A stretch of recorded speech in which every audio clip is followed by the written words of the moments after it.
Hello everyone. Welcome to Mr. Midnight True Crime Stories. I am here to help you today. I know you use this video to fall asleep. So before that, like the video and subscribe to the channel. Also, where are you from and what time are you watching? Now get comfortable and relax. The surveillance camera blinks red in the darkness, recording everything and nothing all at once. A playground sits empty under flickering streetlights. Courthouse doors swing closed after another sentencing. These images repeat across America, fragments of a pattern most people never see until it's too late.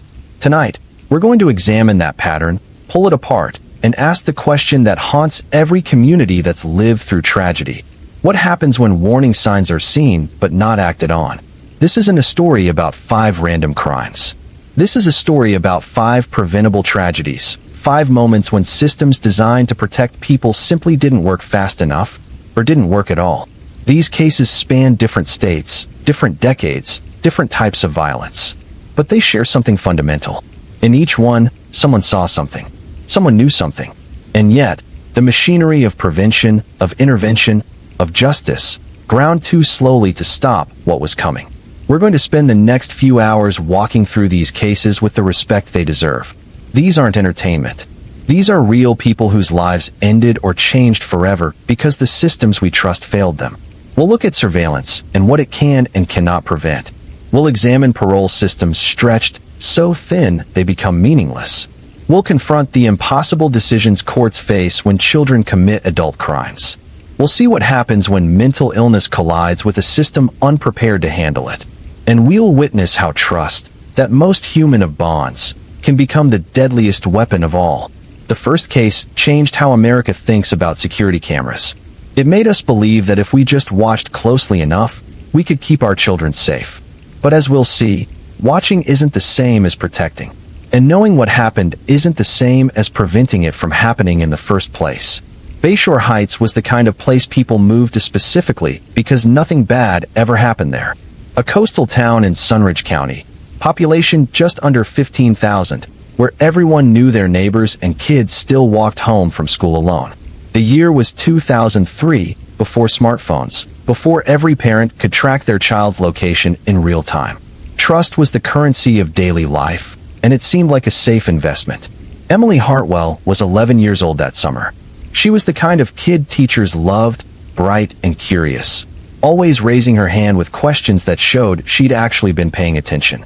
She had a gap between her front teeth that she was self-conscious about, and she loved marine biology even though she'd never seen the ocean up close, just the harbor where fishing boats came and went. Her parents, David and Christine, ran a small bookstore downtown.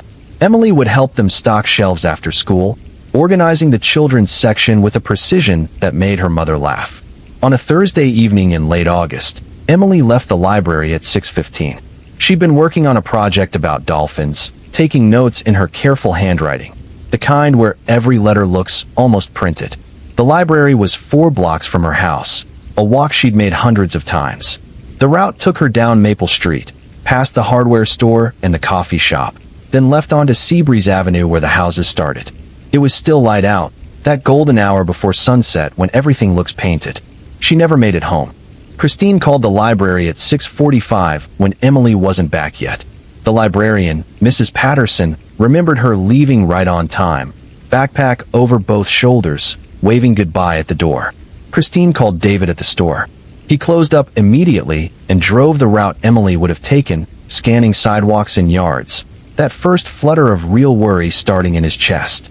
By 7:30, they called the police. The Bayshore Heights Police Department had 3 full-time officers and 2 part-time deputies. Missing child cases were not something they had protocols for, not real ones. Chief Robertson took the call himself, and within an hour, he'd requested assistance from the county sheriff and contacted the FBI field office 2 hours north. Everyone understood, even if no one said it out loud yet, that the first 24 hours were critical. They found the surveillance footage at 10:30 that night. The self-service car wash on the corner of Maple and Seabreeze had installed a camera 6 months earlier after someone had broken into the change machine. It was a basic setup, grainy black and white, recording onto a tape that looped every 72 hours. The owner, Frank Delgado, didn't even think about it until a deputy knocked on his door asking if he had any cameras pointing toward the street. Frank rewound the tape to 6:15 and pressed play. Emily appeared at the edge of the frame at 6:17, walking with that particular gait of a kid who's thinking about something else. Maybe the dolphin project, maybe what was for dinner. She paused at the corner, looking both ways like she'd been taught. That's when the vehicle entered the frame. It was a light-colored van, probably white or tan, hard to tell in the black and white footage. It slowed as it approached Emily, then stopped completely just past her. The tape showed Emily turning toward the van. The driver's window was down. There was a conversation, 45 seconds of Emily standing on the sidewalk talking to whoever was inside. Her body language wasn't scared. She stepped closer. Then she moved out of frame, toward the passenger side of the van, and the vehicle pulled away. The entire interaction took less than 2 minutes. Christine Hartwell watched that tape 17 times in the first night. She memorized every movement her daughter made, every small shift in posture. She tried to read Emily's lips, tried to see what would make her walk toward that van. David couldn't watch it more than once. He left the room and stood outside the police station, gulping air, his hands shaking so badly he couldn't light the cigarette someone offered him. The FBI brought in video enhancement specialists from Quantico. They worked frame by frame, sharpening the image, trying to pull a license plate number or a clearer view of the driver. The plate was obscured by dirt or damage, only partial letters visible. The driver was male, that much was clear, baseball cap, possibly facial hair, but facial features were impossible to determine. The van's make and model were identified as a mid-90s Ford Econoline, hundreds of which were registered in the Tri-County area alone. They released the footage to the public on Friday afternoon. By Friday evening, every news station in the state was running it on loop. By Saturday morning, it had gone national.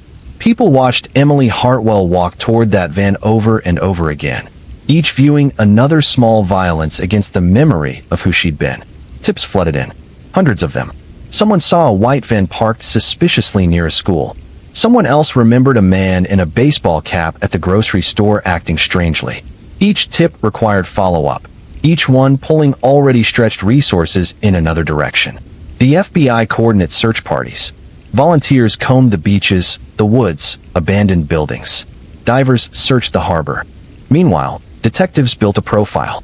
The abduction was opportunistic, but not random. The driver had to know the area, know that stretch of road, know it was isolated enough for a brief stop. He'd approached Emily with something that made her comfortable enough to engage, possibly claiming to know her parents, possibly asking for directions, possibly offering something. And he'd done it with confidence, the kind that comes from practice or planning or both. On Sunday afternoon, a detective named Sarah Winters was reviewing registrations of Ford Econoline vans for the third time when something caught her attention. One of the registered owners, Caleb Rourke, age 34, lived alone in a rental house 7 miles outside of town. He worked as an auto technician at a shop that had closed down 2 months earlier. No criminal record, no red flags in the system. But something about the address bothered her. She pulled up a map and realized Rourke's house was on a dead-end road that backed up to state forest land, isolated, rarely patrolled. 2 FBI agents and 3 county deputies approached the house at 4 in the afternoon. The white Ford van was parked in the driveway, visible from the road. When Rourke answered the door, he was calm, almost friendly. Yes, that was his van. No, he hadn't been anywhere near Maple Street on Thursday. He'd been home all day, no alibi, just watching television. Would they like to come in? They would. The house was neat, surprisingly so for a single man living alone. But in the garage, they found Emily's backpack, pushed behind a stack of paint cans, still containing her library books and the notebook about dolphins. They found traces of blood in the van's carpet that would later match Emily's DNA. And in Rourke's bedroom closet, behind a false panel, they found photographs. Dozens of them. Children at parks, at schools, walking home alone. Emily was in 3 of the photos, taken weeks before her abduction, images of her leaving the library, crossing streets, unaware she was being watched. Caleb Rourke was arrested at 4:45 on Sunday afternoon. By 9 that evening, after 6 hours of questioning, he confessed. He told them where to find Emily's body. She was in the state forest, buried in a shallow grave near a hiking trail that hardly anyone used anymore. The recovery team went out Monday morning just after dawn. Christine and David Hartwell were not told the details of what was found, only that their daughter had been located and that she had not survived. The medical examiner would later confirm that Emily had died within hours of her abduction, that she had not suffered long, though that small mercy felt like no mercy at all to parents who would spend the rest of their lives replaying that Thursday evening. The autopsy revealed Emily had been asphyxiated. There was evidence of blunt force trauma to her head, likely from being struck with something heavy, and then she'd been strangled. The medical examiner believed she'd lost consciousness quickly. It was, in the most clinical sense, a relatively quick death. But clinical sense means nothing to a mother who keeps setting a place at the dinner table by mistake, or a father who still listens for his daughter's footsteps on the stairs. Caleb Rourke's confession was cold and methodical. He didn't cry or show remorse in any traditional sense. He explained that he'd been watching Emily for almost a month, learning her routines, noting when she was alone. On Thursday evening, he told her that her mother had sent him to pick her up, that there'd been an emergency at the bookstore. Emily, trusting and taught to respect adults, had believed him. She'd gotten into the van willingly, asking what was wrong, if her parents were okay. Rourke drove her to his house. What happened there was not something he detailed, and the prosecutors didn't push. They had enough for multiple life sentences or the death penalty. The specifics of Emily's final hours would remain mostly private, a small dignity preserved. The community of Bayshore Heights erupted in grief and rage. Vigils were held every night for a week. Emily's school created a memorial scholarship. The bookstore where her parents worked became an impromptu shrine. People leaving flowers and stuffed dolphins and notes addressed to a girl who would never read them. But beneath the grief was a seething anger, questions that demanded answers. How had Rourke been able to watch Emily for weeks without anyone noticing? How had he been able to abduct her in broad daylight on a street where people lived and worked? And most pressing of all, were there warning signs that had been missed? The investigation into Rourke's background revealed a man who'd lived quietly and carefully, presenting a normal face to the world. He paid his rent on time. He kept his lawn mowed. Neighbors described him as polite but private, the kind of person you'd wave to but never really talk to. But there were cracks if you looked closely. He'd been fired from 2 previous jobs for what employers vaguely described as inappropriate behavior. Nothing illegal enough to report, just a sense that something was off. He'd been asked to leave a community center where he'd volunteered because staff felt uncomfortable with how much time he spent watching the children's programs. None of this information had been centralized or shared.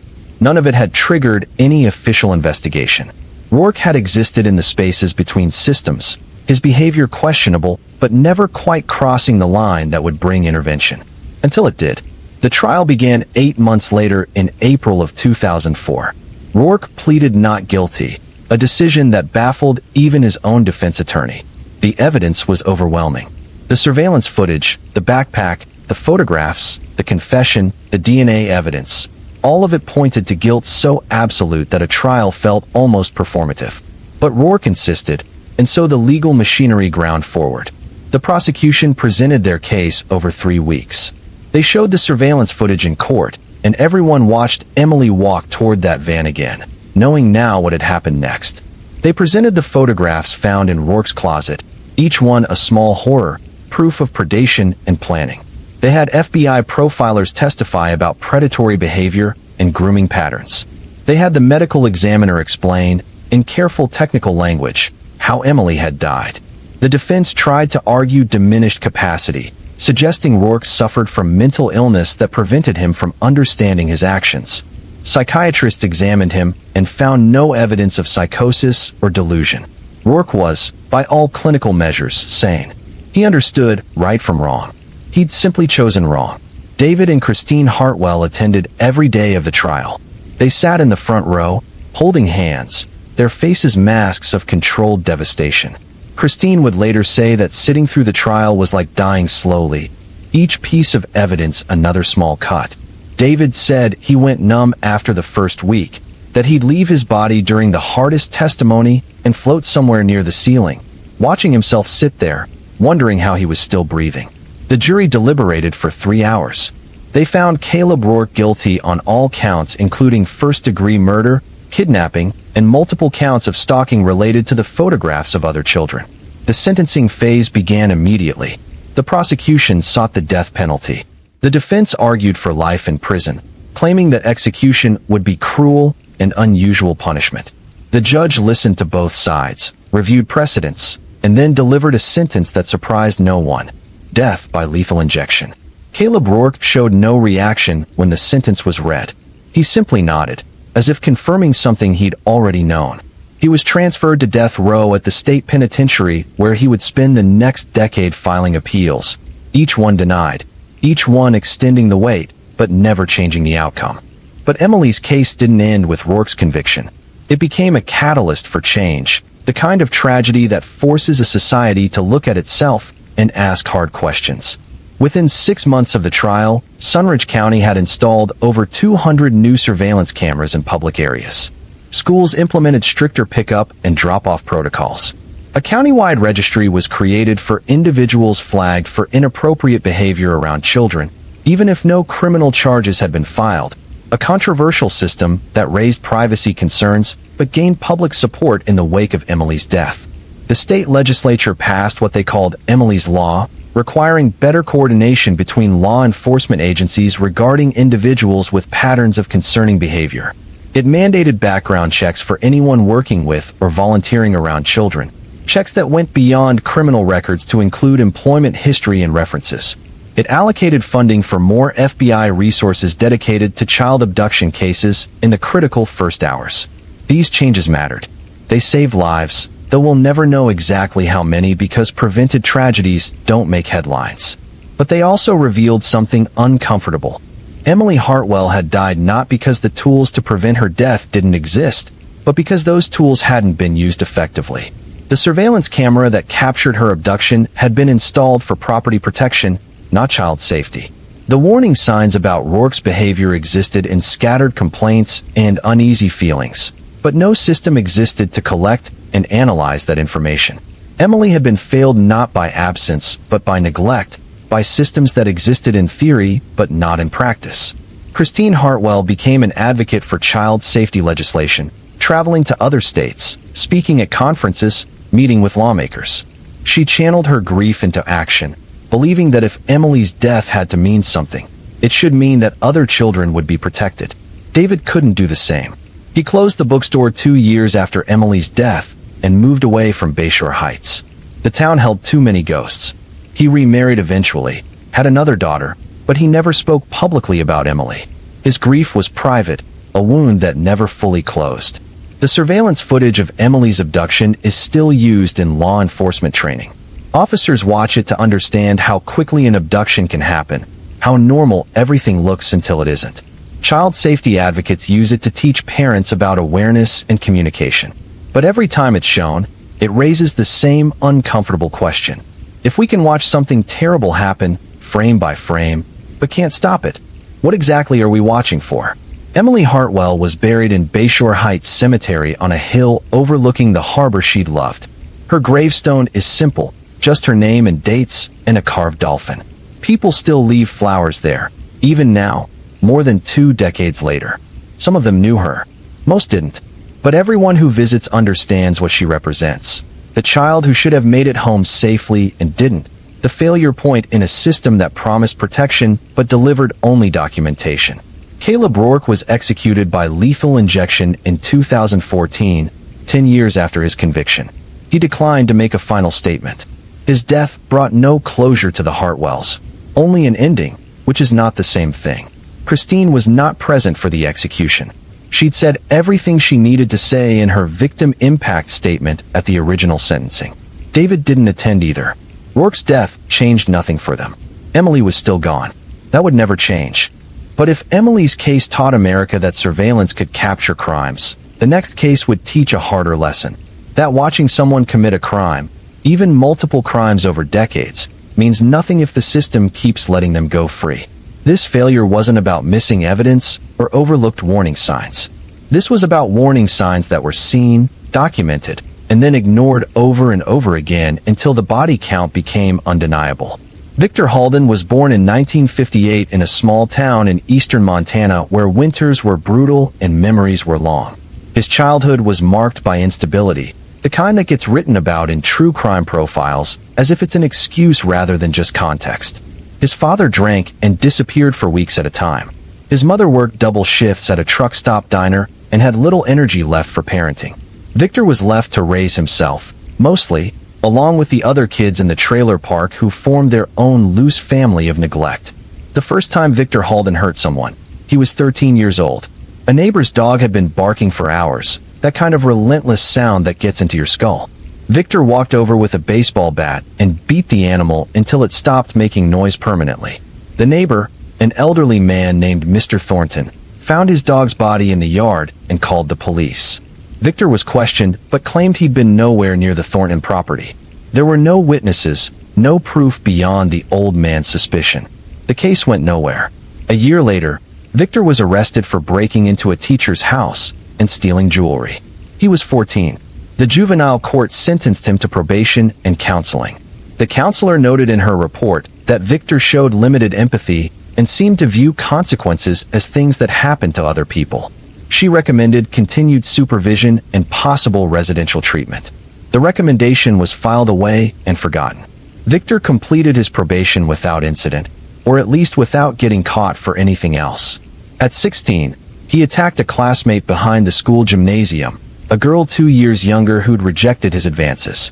He didn't rape her, but the assault was violent enough to require hospitalization. The girl's family wanted to press charges. Victor's mother hired a lawyer who argued that Victor had mental health issues stemming from his traumatic childhood. The judge, influenced by Victor's age and the lack of a serious criminal record beyond the earlier burglary, sentenced him to a juvenile detention facility until he turned 18. He served 14 months. The pattern was established. Victor would hurt someone, get caught or nearly caught, receive a sentence that was intended to be rehabilitative, and then be released back into the world with minimal supervision. Each time, the system noted concerns. Each time, those concerns were documented but not acted upon in any meaningful way. Victor was slipping through the cracks, except calling them cracks suggests they were small gaps. These were chasms. He turned 18 in juvenile detention and was released as an adult with a clean record. Juvenile offenses were sealed. To the adult criminal justice system, Victor Halden was starting fresh, a young man with no history, no red flags, no reason for concern. He moved west, working odd jobs, never staying in one place long enough to form connections or draw attention. He worked construction in Idaho, road maintenance in Washington, as a ranch hand in Oregon. He was quiet, competent enough to keep getting hired, strange enough that coworkers didn't socialize with him much. In 1982, at age 24, Victor was arrested for assaulting a 16-year-old girl he'd met at a bus stop. He'd offered her a ride, driven her to a remote area, and attacked her. She'd managed to escape and flagged down another driver. Victor was caught within hours, the victim's description and the vehicle registration making identification easy. He confessed, was convicted of assault and attempted kidnapping, and sentenced to 8 years in prison. He served 5. The prison psychologist who evaluated him before his parole hearing wrote that Victor demonstrated poor impulse control and an inability to empathize with victims. She recommended against early release. The parole board read her report and released him anyway. The prisons were overcrowded. Victor had been a model prisoner, no incidents, no fights. And 8 years for an assault where the victim had survived seemed like enough punishment. He walked out in 1987 with a bus ticket and a requirement to check in with a parole officer once a month. The parole system in the western states during the 1980s and 90s was a bureaucratic nightmare. Officers had caseloads of hundreds of parolees, making meaningful supervision impossible. Monthly check-ins consisted of a 10-minute conversation, a verification that the parolee had an address and a job, and a signature on a form. There was no monitoring between meetings, no system to track movement between jurisdictions, no way to know if a parolee had moved to another state unless they voluntarily reported it. Victor didn't voluntarily report much of anything. He moved frequently, taking jobs that paid cash, staying off official records whenever possible. He checked in with his parole officer when he had to, showing up sober and employed, saying the right things about rehabilitation and second chances. Then he'd disappear for another month, free to do whatever he wanted in a country where state lines meant different laws, different databases, different levels of attention. In 1989, 2 years after his release, a woman in rural Nevada was attacked in her home. She survived and gave police a description that matched Victor, who'd been working at a nearby ranch. By the time police went to question him, Victor had moved on. No forwarding address, no way to track him. The case went cold. In 1991, a teenage girl in Wyoming disappeared after leaving work. Her body was found 3 weeks later in a culvert off a highway. There was evidence of sexual assault and strangulation. Police had no suspects, no witnesses, no leads. The case went cold. In 1993, Victor's parole ended. He'd served his time, checked in when required, and was now free from supervision. To the system, he was a success story, someone who'd paid his debt and moved on with his life. In reality, he was a predator who'd learned how to game the system, how to stay invisible, how to move between jurisdictions faster than investigations could follow. It wasn't until 1996 that the pattern became visible, and even then, only barely. 9-year-old Lucas Moreno went missing from his foster home in northern Idaho. He'd been playing in the yard 1 minute and gone the next. The foster parents, who had 4 other children in their care, didn't realize he was missing for almost 2 hours. They assumed he'd wandered to a neighbor's house or gone to the park down the street. By the time they called police, the trail was cold. The search for Lucas involved hundreds of volunteers, tracking dogs, helicopters. They found his baseball cap near a creek 3 miles from the foster home. They found nothing else. Days became weeks. The case dominated local news, then faded as other stories took priority. Lucas Moreno became another picture on a missing child poster, another family destroyed by uncertainty, not knowing if their child was alive somewhere or if they should start the impossible process of mourning. 3 weeks after Lucas disappeared, a hiker found his body in a shallow grave near a hiking trail in a national forest. He'd been sexually assaulted and strangled. The crime scene was processed, evidence collected, but there were no witnesses, no DNA matches in the system, no obvious suspects. The case went cold within months. Another tragedy filed away in the growing stack of unsolved child murders. What investigators didn't know, because the systems weren't connected, was that Victor Halden had been living in a campground less than 10 miles from where Lucas was found. He'd been working off the books as a handyman, fixing cabins and clearing trails. Multiple people had seen him, talked to him, hired him for small jobs. But no one connected him to Lucas's disappearance because no one was looking at him. His parole had ended 3 years earlier. He wasn't on anyone's radar. Victor moved on. He worked his way through Montana, then down into Utah, then across to Colorado. He left a trail of victims that wouldn't be connected for years, disparate crimes in different jurisdictions that existed in separate filing cabinets and separate databases, puzzle pieces that no one knew belonged to the same puzzle. In 2005, the pattern finally broke in a way that couldn't be ignored. A family living in a remote cabin in the Colorado mountains was murdered in their home. The father, Michael Brennan, age 41, and the mother, Jennifer Brennan, age 38, were both shot execution style. Their 2 children, a girl of 11 and a boy of 8, were missing. The crime scene suggested they'd been taken alive. The Brennan murders made national news.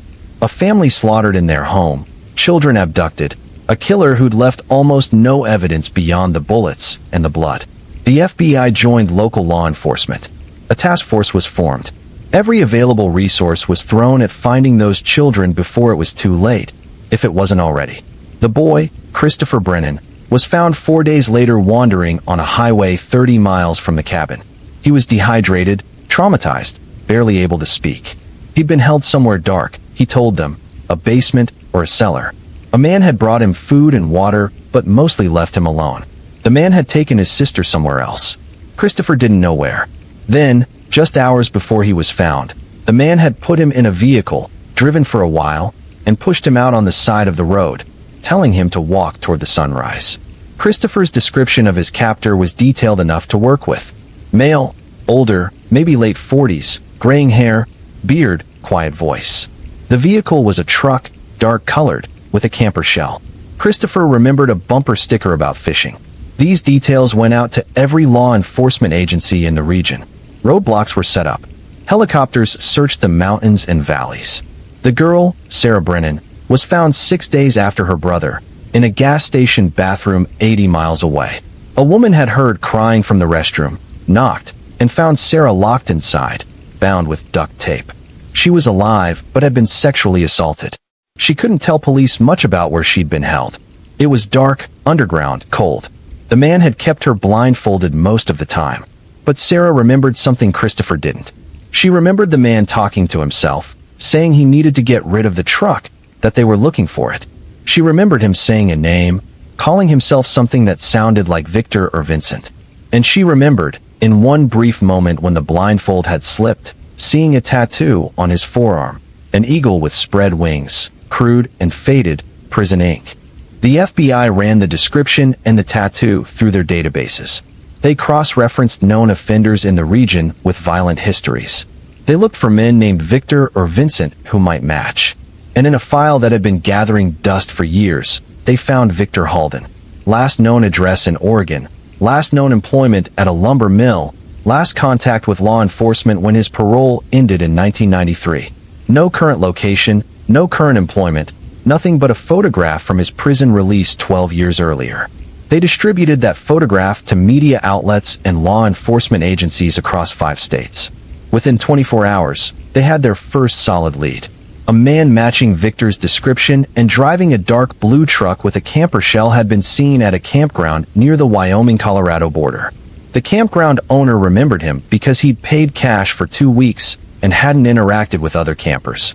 The owner had thought it odd that a man alone would rent a site with electrical hookups big enough for a family RV. FBI agents descended on the campground. Victor's site was empty. He'd left in a hurry, leaving behind a propane tank and some camping chairs. But in the camper shell of an abandoned truck found 3 miles down a Forest Service road, they found evidence that tied Victor to the Brennan murders. Fibers that matched the carpet in the Brennan cabin, a child's jacket that Jennifer Brennan's mother identified as belonging to Sarah, and a handgun that ballistics would later match to the bullets that killed Michael and Jennifer. They also found something else, something that made the blood drain from every investigator's face. Victor had kept a journal, not of his crimes exactly, but of his movements and thoughts. Page after page of dates, locations, observations. He wrote about how easy it was to move through the country unnoticed, how the police in one state never talked to the police in the next state, how if you were careful and smart, you could do whatever you wanted. He wrote about his victims only in abstract terms, as opportunities and risks, cold calculations about whether the potential reward was worth the danger of being caught. And tucked into the back of the journal was a list of names. Some were crossed out. Investigators began the grim task of matching those names to cases. Lucas Moreno's name was on the list. So was the Nevada woman who'd survived her attack. So was the missing girl from Wyoming whose body had been found in a culvert. There were 12 names in total. 5 were crossed out. 7 were not, including Sarah and Christopher Brennan. The manhunt intensified. Victor Halden's face was on every news broadcast, every newspaper front page. Tips flooded in from across the country. The FBI tracked him through a series of credit card charges, small purchases at gas stations and convenience stores, a trail heading east. He was moving fast, abandoning his pattern of staying in rural areas, instead trying to disappear into cities where anonymity was easier. They caught him in a motel outside of Denver on a Wednesday morning. A desk clerk had recognized him from the news and called police. When officers surrounded the motel room, Victor was inside, watching television, eating a sandwich, acting as if this was just another day. He didn't resist arrest. He simply stood up, put his hands behind his back, and asked if he could finish his sandwich first. The officers said no. Victor Halden's arrest brought relief and rage in equal measure. The Brennan children were safe, physically at least, though the psychological wounds would take years, if not lifetimes, to heal. But the journal and the list of names opened up a nightmare of investigative work. Each name had to be verified, each case reopened, evidence re-examined. The families of victims who'd believed their loved ones' cases were cold suddenly found themselves thrust back into active investigations, reliving trauma they'd tried to bury. The Lucas Moreno case was one of the first to be reinvestigated. Detectives went back through their original notes, looked at the timeline, and realized that Victor had been living less than 10 miles away when Lucas disappeared. They interviewed people who remembered Victor from that time, including a woman who'd hired him to fix her porch. She described him as polite but strange, said he'd asked a lot of questions about the neighborhood, about which families had kids, which houses were empty during the day. At the time, she'd thought he was just making conversation. Now those questions felt like reconnaissance. DNA evidence from Lucas's clothing and the crime scene was retested with newer technology. They found a match to Victor Halden. The case that had been cold for 9 years suddenly had a suspect, a confession through the journal, and physical evidence. Lucas's foster parents, who'd spent nearly a decade wondering what happened, finally had answers. The answers didn't bring Lucas back, didn't make their grief easier, but at least they knew. At least someone would be held accountable. The same process repeated across multiple jurisdictions. The Nevada woman identified Victor from photographs. The Wyoming case yielded DNA evidence that matched. Slowly, methodically, investigators built a case that spanned 2 decades and dozens of victims.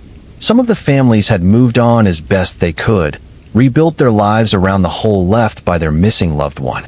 Others had never stopped searching, never stopped hoping. For all of them, Victor's arrest was a cruel confirmation that their worst fears had been true all along. Victor's trial began in 2007, 2 years after his arrest. The prosecution's case was overwhelming.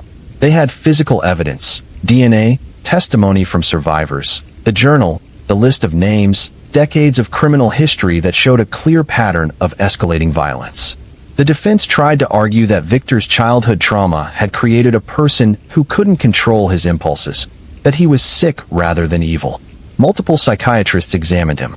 Their reports painted a picture of a psychopath, someone who understood right and wrong intellectually, but felt no emotional connection to those concepts, no guilt, no remorse.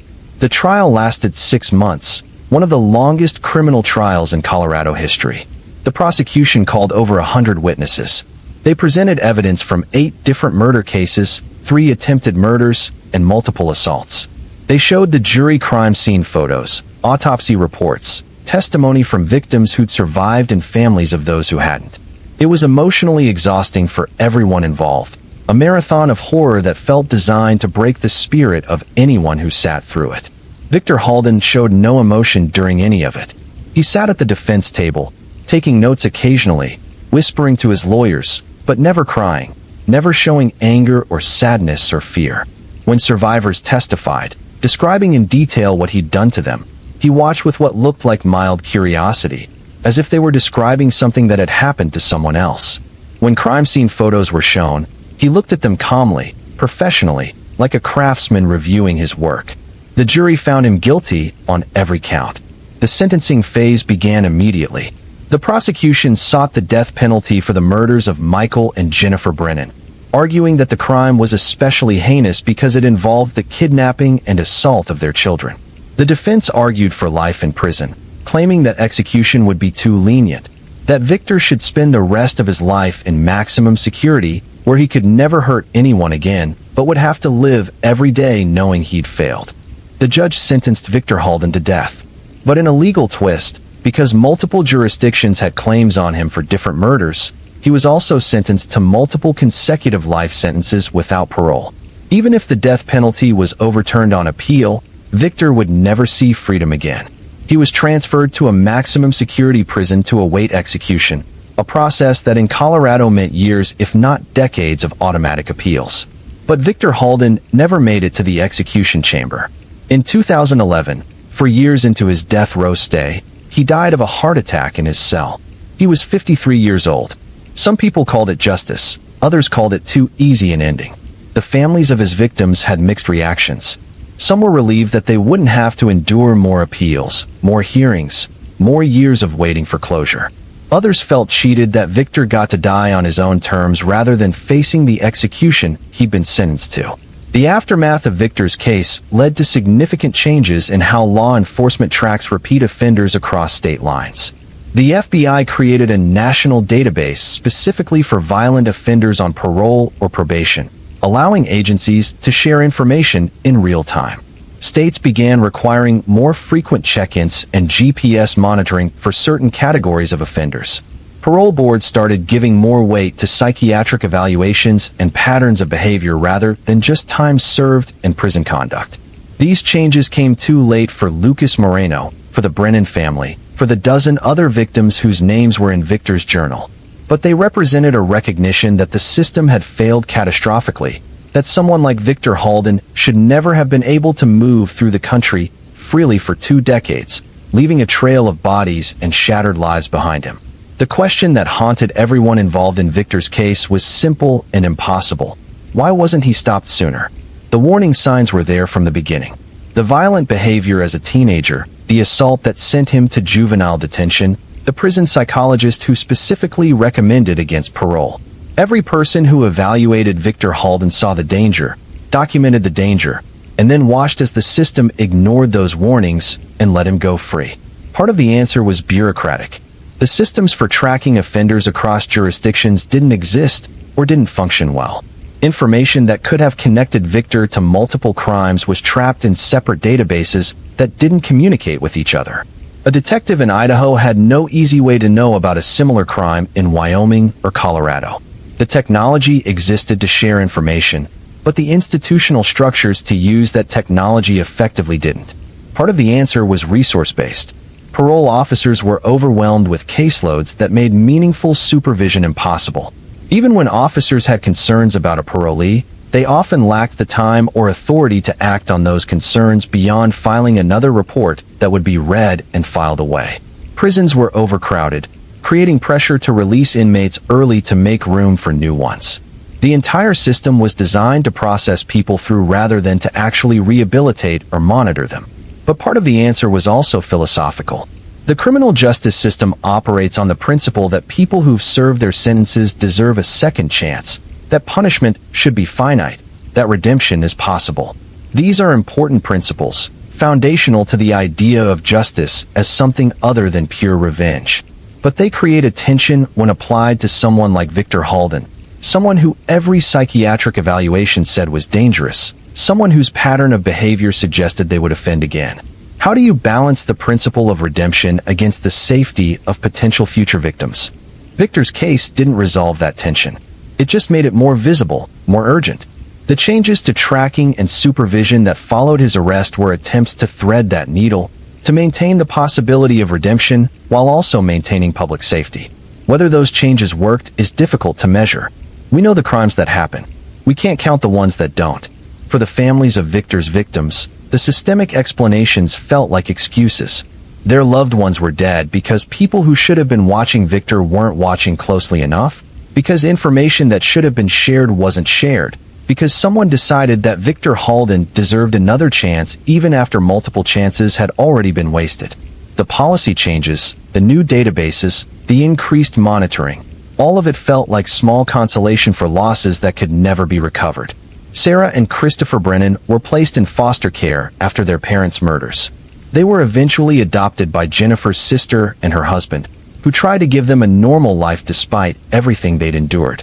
Christopher struggled with PTSD and anxiety, had difficulty forming attachments, cycled through therapists trying to find someone who could help him make sense of what had happened. Sarah retreated into silence for years, barely speaking, using art and music to express things she couldn't verbalize. Both children grew up carrying the weight of Victor Halden's crimes. They carried their parents' deaths, the trauma of captivity, the knowledge that they'd survived when others hadn't. In interviews given years later as adults, they both said they didn't blame the police or the FBI or even the parole board that had released Victor decades earlier. They understood that the failures were systemic rather than individual. But understanding didn't make it hurt less. Their parents were still gone. Their childhoods were still destroyed. No amount of policy reform would change that. The third case we need to examine is different in nature, but similar in its revelation of systemic failure. If Emily Hartwell's case showed us that surveillance alone isn't protection, and Victor Halden's case showed us that knowing someone is dangerous isn't the same as stopping them, then Hannah Pierce's case shows us something even more uncomfortable. That not all violence comes from predators.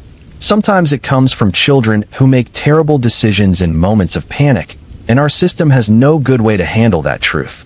Riverbend Township was smaller than Bayshore Heights, maybe 8,000 people spread across a rural area where farms and forest met scattered neighborhoods. The kind of place where high school football games were major social events and everyone knew everyone else's business, or thought they did.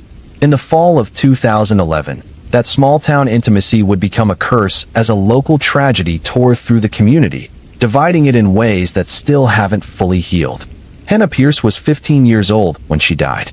She'd been adopted at age 7 from the foster system by Mark and Linda Pierce, a couple who'd wanted children but couldn't have them biologically. The adoption was supposed to be a happy ending to a difficult beginning. Hannah's early childhood had been marked by neglect and instability, multiple foster placements, attachment issues that made forming bonds difficult. The Pierces worked hard to give her stability, got her into therapy, loved her as fiercely as they knew how. But Hannah carried wounds that love alone couldn't heal. She struggled in school, not academically, but socially. She didn't quite know how to read social cues, came on too strong or pulled back too hard, scared off potential friends with an intensity that spoke to how badly she wanted connection. By the time she was in high school, she'd learned to protect herself by not trying too hard, by accepting isolation as safer than rejection, until she met Evan Cole. Evan was 14, a year younger than Hannah, small for his age in a way that made him a target for bullying. He was quiet, artistic, spent lunch periods in the art room drawing elaborate fantasy landscapes. He and Hannah bonded over their outsider status, started sitting together at lunch, texting constantly, building the kind of intense adolescent relationship where everything feels cosmic and permanent. For both of them, finally having someone who understood felt like salvation. The relationship worried Hannah's parents and Evan's mother. The intensity was concerning. The way the two teenagers seemed to exist in their own world, shutting out everyone else. But both sets of parents also remembered being teenagers, remembered how big everything felt at that age. They talked to their kids about boundaries and appropriate behavior, kept an eye on things, but ultimately decided that forbidding the relationship would only drive it underground. Better to let it run its course naturally. In late October, Hannah began to suspect she might be pregnant. Her period was late, and she'd been feeling nauseous in the mornings. She was terrified but also oddly hopeful. In her mind, shaped by years of seeking belonging, a baby meant family, permanence, proof that she mattered to someone in a way that couldn't be undone. She didn't think about the reality of being a 15-year-old mother, the challenges or consequences. She just thought about not being alone anymore. She told Evan on a Friday evening in early November. They met by the river, a spot where local teenagers went to hang out away from adult supervision. It was getting dark, cold, the kind of autumn evening where you can see your breath. Hannah told Evan she thought she was pregnant, that they were going to have a baby, that everything was going to be okay because they had each other. Evan's reaction was not what she expected. He didn't share her hope or her certainty. He was terrified, immediately and completely. He was 14 years old, barely keeping his grades up, bullied at school, dependent on his mother for everything. The idea of being a father was so far outside his reality that he couldn't process it. He told Hannah she must be wrong, that it couldn't be true, that they had to fix this somehow. Hannah, feeling his panic, tried to reassure him. She told him they'd figure it out together, that their parents would help, that it would be okay. But Evan was spiraling, his fear feeding on itself. He'd grown up in a strict household where his mother had drilled into him the importance of education, of not making the mistakes she'd made as a young woman, of not throwing his life away. The thought of telling her he'd gotten a girl pregnant felt impossible. What happened next would be debated in court, analyzed by psychologists, argued over in op-eds and comment sections for years.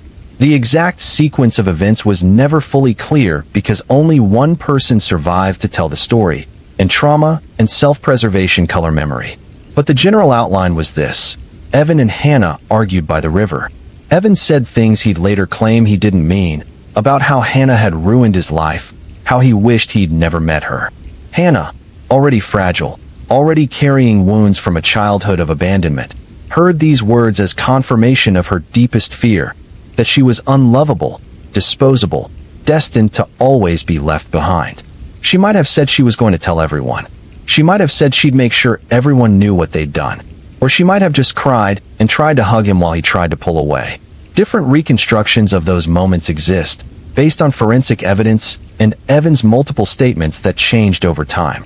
What's certain is that at some point, Evan picked up a rock from the riverbank and hit Hannah with it. He hit her hard enough to fracture her skull. She fell, probably lost consciousness immediately.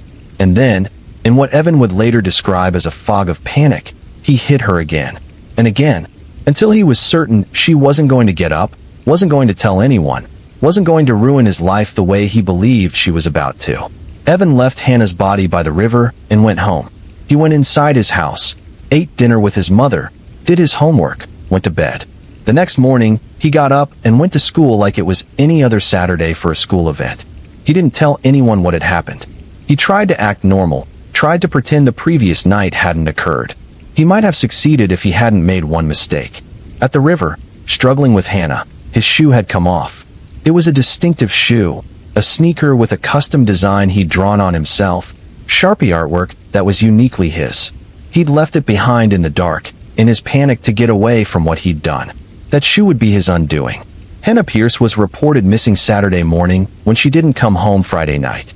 Her parents had assumed she was at a friend's house, which she'd done before with permission. When she still wasn't home by noon, they started calling her friends. No one had seen her. Her phone went straight to voicemail. The Pierces called the police by early afternoon. Local law enforcement began a search immediately. They knew Hannah, knew her history, knew that a missing teenager with her background was a serious concern. They organized volunteers, covered the obvious locations, and by evening, they'd found her body by the river. The cause of death was obvious even before the medical examiner arrived. Hannah had been beaten with a blunt object, her skull crushed, blood pooled on the rocks beneath her. They found Evan's shoe 20 feet away from Hannah's body. The custom artwork on the side made identification easy. Detectives knew Evan, knew he and Hannah had been in a relationship. They went to his house Sunday morning. Evan was eating breakfast when they knocked. His mother answered, confused about why police would be at her door. They asked to speak with Evan. He came to the door, still holding a piece of toast. The detective, a man named Robert Chun who'd worked juvenile cases for 15 years, took one look at Evan's face and knew. Evan wasn't a practiced liar. His guilt was written across him in the tension of his shoulders, the way he couldn't meet Chen's eyes. When Chen asked if Evan was missing a shoe, Evan's face crumbled. He started crying and couldn't stop. They took him to the station with his mother. She sat in the interview room with him, her hand on his shoulder, her face pale with growing horror as her son confessed to killing Hannah Pierce. Evan's statement was halting and confused, jumping between self-justification and remorse, trying to explain what had happened while barely understanding it himself. He said Hannah had threatened to tell everyone about the pregnancy. He said he panicked. He said he didn't mean to kill her, just to make her stop talking. He said he didn't know what came over him. The medical examiner's report would later show that Hannah Pierce was not pregnant. The nausea and mist period had been stress and hormonal fluctuation, normal things that happen to teenage girls. She died believing she was carrying Evan's child, and he'd killed her based on that same false belief. If either of them had access to a pregnancy test, if Hannah had waited to tell Evan until she was sure, if there'd been any adult they felt comfortable talking to, Hannah Pierce might have lived to adulthood.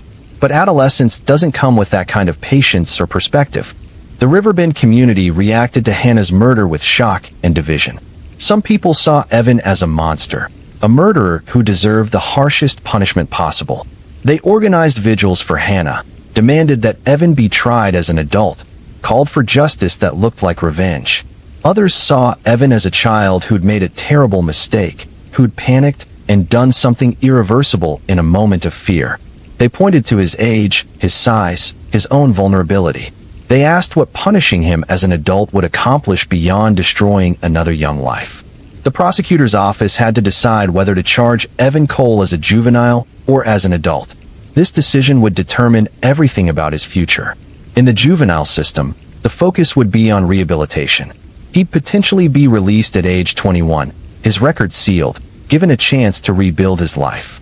In the adult system, he'd face decades in prison, no possibility of sealing his record, no emphasis on rehabilitation over punishment. The decision came down to what the state believed about Evan Cole. Was he a child who'd made a catastrophic error in judgment, whose brain wasn't fully developed, who deserved a chance at redemption? Or was he a murderer whose crime was so severe that his age shouldn't shield him from full adult consequences? The prosecutor, a woman named Margaret Reynolds who'd been doing this job for 20 years, struggled with the decision. She met with Hannah's parents, with Evan's mother, with psychologists and legal experts. Everyone had an opinion. None of them made the choice easier. Reynolds ultimately decided to charge Evan as an adult. Her reasoning, laid out in a press conference that was carried live on local news, was that the severity of the crime demanded adult consequences. Hannah Pierce had been murdered, intentionally and brutally. She'd been hit multiple times, which suggested deliberation rather than a single impulsive act, and Evan had left her body and gone home, showing a consciousness of guilt and an ability to hide his actions. These factors, Reynolds argued, indicated a level of culpability that went beyond childish mistake. The defense argued strenuously against this decision. They filed motions to transfer the case to juvenile court, presenting expert testimony about adolescent brain development. Neuroscientists explained that the prefrontal cortex, responsible for impulse control and decision-making, doesn't fully develop until the mid-20s. Teenagers literally cannot evaluate consequences the way adults do. Their brains are wired to take risks, to prioritize immediate peer relationships over long-term outcomes, to respond to emotional situations with emotion rather than reason. Charging Evan as an adult, the defense argued, ignored biological reality. But the judge denied the motion. Evan Cole would be tried as an adult for the murder of Hannah Pierce. The trial began in the spring of 2012. It lasted 3 weeks, though the outcome was never really in doubt. Evan's confession was clear and detailed. The physical evidence was overwhelming. The only real questions were about intent and sentencing.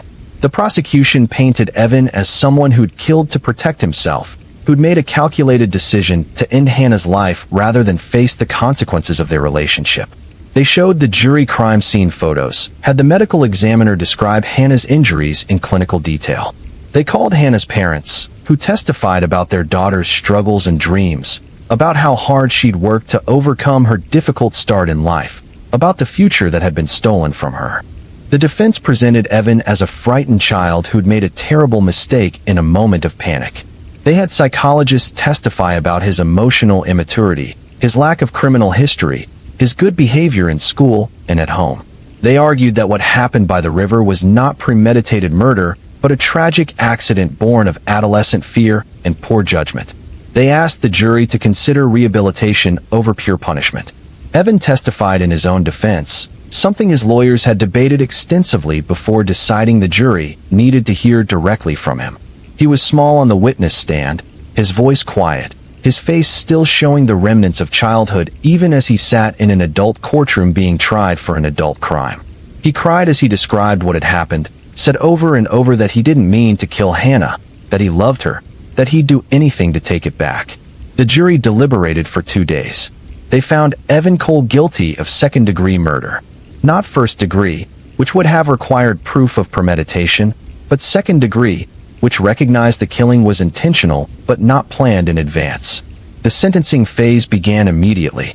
The prosecution asked for 25 years to life. The defense asked for the minimum sentence of 15 years with the possibility of parole. The judge, a man named Thomas Whitaker who'd presided over dozens of juvenile cases, took a week to consider the sentence.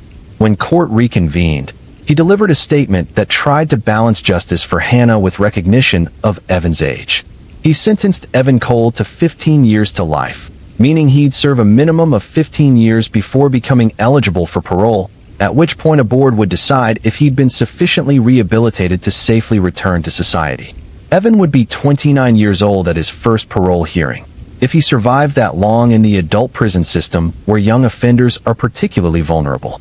Evan was transferred to a maximum security facility that housed both adult and juvenile offenders. He was placed in a unit with other teenage inmates, kept separate from the general population for his own safety. Reports from his first years inside described a young man struggling with guilt and depression, barely eating, having nightmares that kept his cellmates awake. He attempted suicide twice in his first year, once by hanging and once by cutting. Both times he was saved by guards who found him in time. The question of whether Evan Cole should have been tried as an adult continues to be debated.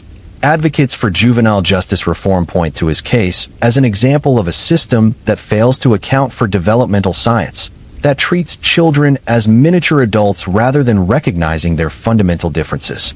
They argue that 15 years in adult prison will not rehabilitate Evan but will instead harden him, expose him to violence and trauma that will make him more dangerous, not less, when he's eventually released.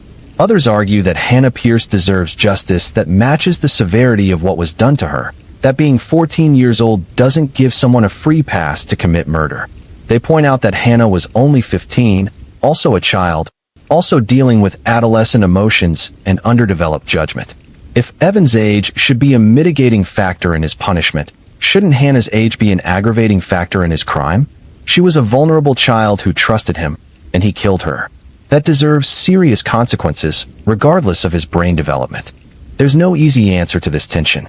The law tries to balance it by allowing judges and juries to consider age as a factor without making it the only factor, by creating separate juvenile and adult systems, while maintaining the possibility of transfer between them. But cases like Evan and Hannah's reveal the inadequacy of these compromises. Evan Cole will likely spend his entire youth and early adulthood in prison. He'll be released, if he's released, as a middle-aged man with no work history, no education beyond what he can get behind bars, and a murder conviction that will follow him forever. Is that justice? Is that rehabilitation? Or is it just a way to make ourselves feel like we did something when faced with tragedy that has no good solution? Hannah Pierce's parents maintain that Evan's age is irrelevant. Their daughter is dead. She'll never graduate high school, never go to college, never fall in love again, never have the chance to become whoever she might have been. The Pierces established a scholarship in Hannah's name for students who've overcome difficult circumstances, trying to create something positive from their loss. They don't attend Evan's parole hearings, don't want to be part of that process. They said their piece at his sentencing and have tried to move forward, though Mark Pierce has said moving forward feels like betrayal, like leaving Hannah behind. The fourth case we need to examine takes us even deeper into uncomfortable territory. If Evan Cole's case asks us to grapple with how we punish children who commit adult crimes, Daniel Sloan's case asks us to confront what happens when the person who commits violence is, in a very real sense, not in control of their own mind. This is where our concepts of guilt, punishment, and justice become most strained, where the question of accountability collides with the reality of severe mental illness. Harbor Pines was a middle-class suburb, the kind of place where lawns were manicured and everyone's Christmas lights went up the day after Thanksgiving. Margaret Sloan had lived there for 15 years, taught 5th grade at the local elementary school, was known as the teacher who stayed late to help struggling students, who bought supplies with her own money when the school budget ran short. She had a son, Daniel, who was 17 in the winter of 2012. To the outside world, they were a normal family, maybe quieter than some, maybe more private, but fundamentally ordinary. What people didn't see was that Daniel had been struggling with his mental health for over a year. It started small, or what seemed small at the time. He became more withdrawn, spent hours in his room with the door closed. He stopped hanging out with friends, stopped participating in the activities he used to enjoy. Margaret assumed it was typical teenage behavior, that phase where kids pull away from their parents and live inside their own heads. She gave him space, trusted that he'd come back around. But Daniel wasn't going through a typical teenage phase. He was beginning to experience symptoms of what would later be diagnosed as schizophrenia with paranoid features. He was hearing voices, seeing things that weren't there, developing elaborate delusional systems about who was watching him and why. He believed his phone was bugged, that his teachers were agents of some vague conspiracy, that his mother was being controlled by outside forces trying to harm him. He kept these beliefs mostly to himself, knowing on some level that saying them out loud would make people worry, possibly take him away to somewhere he didn't want to go. Margaret did notice some warning signs. Daniel talked about feeling watched, asked strange questions about whether she'd moved things in his room. He became obsessed with locking doors and windows, checking them repeatedly before he could relax. He started having trouble sleeping, and Margaret would find him in the kitchen at 3 in the morning, standing in the dark, just staring out the window. When she'd ask what was wrong, he'd say he couldn't sleep, that he was thinking too much. She scheduled an appointment with their family doctor, thinking maybe Daniel was depressed, maybe he needed therapy or medication. The appointment was scheduled for January 5th. Daniel and Margaret never made it to that appointment. On Christmas Eve, something in Daniel's fractured psyche reached a breaking point. He'd been in his room for most of the day, and Margaret could hear him talking to someone, though when she knocked and asked who he was talking to, he said no one, he was just on the phone. Later, she'd realized he'd been arguing with the voices, trying to negotiate with delusions that were becoming more aggressive, more commanding. That evening, Margaret was in the kitchen preparing dinner. It was just the two of them for Christmas. Daniel's father had left years ago, and Margaret's parents were both deceased. She was making Daniel's favorite meal, trying to create some sense of normalcy, some connection with a son who felt increasingly like a stranger. She didn't hear Daniel come downstairs. She didn't hear him pick up the baseball bat from the hall closet. She didn't have any warning at all before he swung it at the back of her head. The first blow didn't kill her, but it knocked her unconscious. Daniel would later tell psychiatrists that he didn't remember the attack clearly, that it felt like watching someone else do it, like he was outside his body observing. The voices had told him that Margaret was an imposter, that his real mother had been replaced with something dangerous that was going to hurt him. He believed he was defending himself, protecting himself from a threat that existed only in his mind. He hit her multiple times. The medical examiner would count 6 separate impacts, any one of which could have been fatal. When Daniel finally stopped, Margaret Sloan was dead on her kitchen floor, the dinner she'd been making still on the stove. Daniel stood over her body, the bat still in his hands, slowly coming back to some version of awareness. He later said that's when the voices stopped, suddenly and completely, leaving him in silence that was somehow worse than the noise had been. He called 911 at 6:47 p.m. The call was calm and confused, Daniel reporting that his mother was hurt, that something bad had happened, that he needed help. The dispatcher kept him on the line, asking questions, trying to understand the situation. Daniel told her he'd hurt his mother. He didn't say why. He didn't understand why himself. By the time police arrived 8 minutes later, Daniel was sitting on the front porch, the bat beside him, his hands covered in blood, crying silently. The responding officers secured the scene and found Margaret inside. One officer stayed with Daniel, who was compliant and docile, answering questions in a flat voice that suggested shock or something deeper. He admitted immediately that he'd attacked his mother. He couldn't explain why when asked. He just kept saying he had to, that it was necessary, that they wouldn't understand. Daniel was arrested and taken to the county jail. Within hours, it became clear to the officers and jail staff that something was seriously wrong with him. He talked to people who weren't there, responded to voices no one else could hear, made references to conspiracies and threats that made no sense. The jail's medical staff, accustomed to dealing with mentally ill inmates, recognized the signs of acute psychosis. They recommended immediate psychiatric evaluation. Daniel was transferred to a secure psychiatric facility for evaluation while the legal process began. A team of psychiatrists examined him over several days, conducting interviews, reviewing his history, administering tests. Their conclusion was unanimous. Daniel Sloan was severely mentally ill, suffering from schizophrenia that had likely been developing for over a year. At the time he attacked his mother, he was experiencing active psychosis, including command hallucinations, voices telling him to act, and paranoid delusions. He genuinely believed his mother was a threat to him, that he was acting in self-defense against an imposter. This diagnosis changed the nature of the case dramatically. The question was no longer whether Daniel killed his mother, the evidence for that was overwhelming, but whether he could be held criminally responsible for an act committed while he was psychotic. The legal standard for this determination is called the insanity defense, and it's one of the most controversial aspects of criminal law. The insanity defense isn't about whether someone is mentally ill. Many people who commit crimes have mental health issues, and that alone doesn't excuse their actions. The insanity defense is about whether someone, at the moment they committed a crime, could understand that what they were doing was wrong. If psychosis was so severe that they couldn't distinguish reality from delusion, couldn't understand the moral or legal wrongness of their actions, then they can't be held criminally responsible in the same way someone who acted with full awareness would be. Daniel's trial became less about guilt and more about the nature of responsibility itself. The prosecution had to prove that Daniel knew what he was doing was wrong. The defense had to prove that his psychosis was so severe that he couldn't form criminal intent. Both sides brought in psychiatric experts.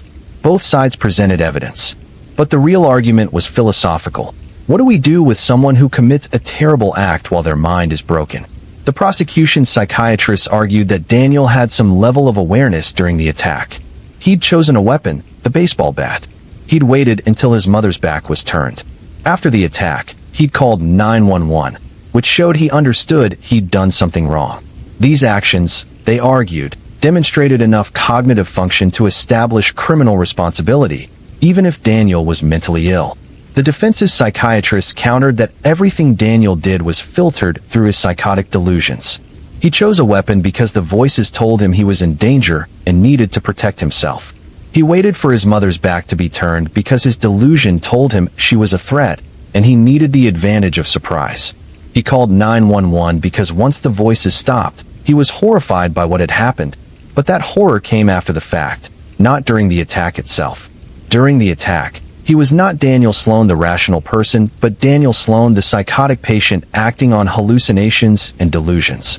The jury heard testimony from teachers who'd known Daniel since he was a child, who described a gentle kid who'd never shown violence, who'd been struggling but had seemed like he'd just been stressed. They heard from neighbors who said Margaret was a devoted mother, that she and Daniel had seemed close. They heard from psychiatrists who explained how schizophrenia typically emerges in late adolescence or early adulthood, how it can transform someone almost overnight, how Daniel's behavior in the months before the attack fit the pattern of a first psychotic break. Most powerfully, they heard from Daniel himself. He testified about the voices, about the delusions, about how real everything had seemed in the moment. He cried as he described his mother, how much he loved her, how he'd give anything to undo what happened. He explained that he knew intellectually that his mother wasn't an imposter, that the conspiracy wasn't real, but that during the attack, those delusions had been his reality. He couldn't separate what was real from what the illness was telling him. He was, in the most literal sense, not in his right mind. The trial lasted 5 weeks. The jury deliberated for 3 days. Their verdict, not guilty by reason of insanity. Daniel Sloan would not go to prison. Instead, he would be committed to a secure psychiatric hospital indefinitely, held there until psychiatrists determined he was no longer a danger to himself or others. In practice, this often means decades of institutionalization, sometimes for life. The verdict wasn't acquittal so much as a different form of confinement, one focused on treatment rather than punishment. The public reaction to Daniel's verdict was divided and emotional. Many people understood the reasoning behind it, accepted that punishing someone for actions taken during severe psychosis doesn't serve justice or public safety. If Daniel had been sent to prison, he would have been a mentally ill inmate in a system poorly equipped to treat him, likely to be victimized or to decompensate further. The psychiatric hospital gave him a chance at stabilization, treatment, possibly eventual recovery. But others were outraged. Margaret Sloan was dead, murdered by her own son in her own home. That he was mentally ill when he did it didn't bring her back, didn't undo the violence, didn't change the fact that a dedicated teacher and loving mother had died terribly and alone. To some people, the insanity verdict felt like Daniel was getting away with murder, that he'd found a legal loophole that allowed him to avoid responsibility. The controversy intensified years later when Daniel began the process of petitioning for release. After 8 years in the psychiatric hospital, he'd been stabilized on medication, had undergone extensive therapy, and his psychiatrist believed he was no longer a danger. He'd never had another violent incident. He participated fully in his treatment. He expressed genuine remorse for his mother's death, understanding now what his psychosis had prevented him from understanding then. According to every clinical measure, he was ready for supervised release into a group home setting. The petition for release became a media story. Victims' rights advocates protested, arguing that 8 years was not sufficient for taking a life, regardless of mental illness. They questioned whether someone who'd killed their own mother could ever be trusted not to be violent again. They raised concerns about what would happen if Daniel stopped taking his medication, if he had another psychotic break. Mental health advocates countered that Daniel had been treated, not merely warehoused, that he'd done everything asked of him in terms of accepting treatment and taking responsibility. They argued that keeping him institutionalized longer than clinically necessary would be unjust, that the goal should be rehabilitation and safe reintegration, not punishment. The court held hearings on Daniel's petition. Psychiatrists testified about his progress, his medication compliance, his understanding of his illness, and the importance of continued treatment. They proposed a careful release plan. Daniel would live in a supervised group home, attend regular psychiatric appointments, remain on medication monitored by staff, have his activities and whereabouts tracked. He would essentially be on a long-term medical parole, his freedom conditional on continued stability. The judge ultimately approved a gradual release plan. Daniel would spend 6 months in a transitional program, then move to the supervised group home if all went well. He was released to the transitional program in 2020, 8.5 years after he killed his mother. He was 26 years old, had spent nearly a third of his life institutionalized, and was trying to build an adult life around the wreckage of what he'd done as a psychotic teenager. Daniel's story doesn't have a neat ending because he's still living it. He's been in the community for several years now without incident. He works part-time at a bookstore, chosen specifically because his mother had loved books, a way of honoring her memory. He attends support groups for people with serious mental illness, shares his story to help others understand the importance of early intervention and treatment. He lives with the knowledge of what he did, carries it every day, but also lives with the understanding that the Daniel who killed Margaret Sloan was not the Daniel who exists now, medicated and stable and fully aware. This case raises questions our justice system still struggles to answer. How do we hold people accountable for actions taken during psychosis? What does justice look like when the perpetrator and victim were both destroyed by an illness neither one chose? How long should someone be institutionalized when they're no longer clinically ill? And perhaps most troublingly, how do we prevent these tragedies when families often don't recognize the warning signs of serious mental illness until it's too late? Margaret Sloan had noticed Daniel withdrawing, acting strangely, but she'd interpreted it as teenage moodiness rather than mental illness. She'd scheduled a doctor's appointment, but it came too late. Would earlier intervention have prevented her death? Possibly. Mental health professionals emphasize that schizophrenia is treatable, especially when caught early. Medication and therapy can manage symptoms, allow people to live productive lives. But the illness often emerges during adolescence or early adulthood, a time when changes in behavior can easily be attributed to normal developmental phases. By the time families realize something is seriously wrong, first psychotic episodes may have already occurred. The systems meant to identify and treat serious mental illness are underfunded and overwhelmed. Schools have limited access to mental health professionals. Primary care doctors receive minimal training in recognizing psychiatric emergencies.